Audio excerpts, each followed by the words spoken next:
Une autoroute qui passe au-dessus de la vallée des impressionnistes. Voilà le pire des scénarios pour ces habitants d'Auvers-sur-Oise. Pour l'heure, ce n'est même pas un projet, juste quelques lignes sur un document d'urbanisme.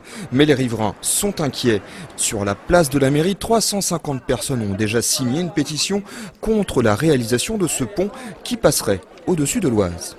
C'est grave quand même, hein, parce que long, et puis en plus le cadre, en plus Auvers c'est quand même dans le Vexin, c'est quand même un petit village qui était protégé, et puis on s'aperçoit qu'ils n'en ont rien à faire. Ça ne va pas apporter beaucoup aux Auversois non plus, parce que pour partir de l'autre côté de l'Oise, il va falloir monter au-dessus de la falaise, et, enfin, ça n'a rien apporté aux Auversois, ni je pense aux gens de mairie.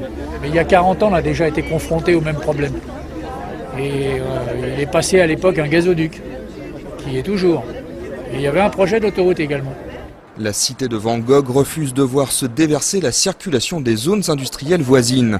La ville compte faire valoir son patrimoine culturel et son appartenance au parc naturel du Vexin. Des arguments que le maire juge suffisants pour faire annuler le projet d'un viaduc à quelques encablures du centre-ville. Il est normal de dire une bonne fois pour toutes que ce n'est pas possible de faire un franchissement aérien sur la commune d'Auvers, qui est une commune protégée, qui est une commune assez dense au point de vue de la population et de l'habitat, et que ça créerait des dommages considérables pour la population, pour les habitations, pour l'environnement. La mobilisation a déjà porté ses fruits. Elle vient de faire annuler une subvention de 500 000 € consacrée au financement d'une étude sur la construction d'un pont.